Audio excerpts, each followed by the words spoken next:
So how do you restart your budgeting when you've been putting it off for months? I know, the very thought of it, it's just like, I can't possibly do it. Here's a few of my tips that you might just like.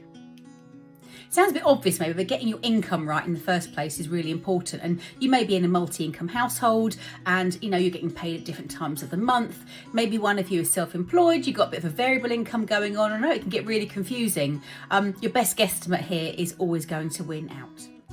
And of course, if you are self-employed, don't forget that you are going to have to do your expenses and make sure you're saving at least 20%, putting that away each time you're going to get your invoice paid, just so that you've got enough money for when you are looking at paying your taxes.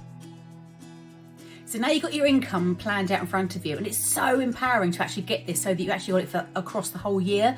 It's a bit of a rinse and repeat, copy paste jobby if you are paid on a salaried basis. But looking at actually what your year looks like is incredibly powerful. And once you've got that, you can actually start to see some possibilities of things that wouldn't be able to see if you were literally looking at month to month.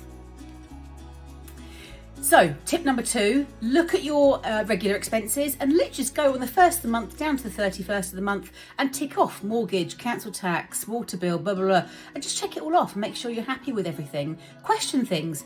Should I be paying that much for that? Could I have got a better deal on that? And just go through and give yourself a total.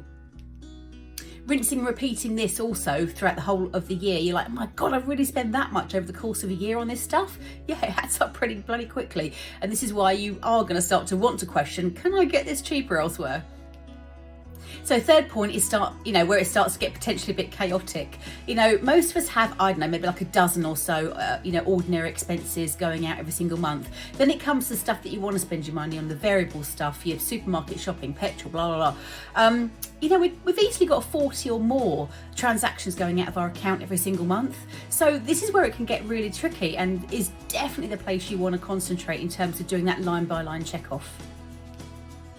My fourth tip or suggestion is really about having a mini budget, because I love the fact you're giving yourself permission to spend some money on yourself. Maybe you want to spend £50 this month or every month on self-care. Maybe you want to allow yourself a seasonal budget and actually spend, £300 a season on buying new clothes. Wouldn't that be lovely? Then there's no guilt. You've already assigned the money. It's done. And the fifth point to giving yourself some motivation when you've just restarted your budget is to check in with yourself. Does it feel good? Are you enjoying it? Are you feeling less guilty? Are you feeling more on top of things? Are you doing the best you can?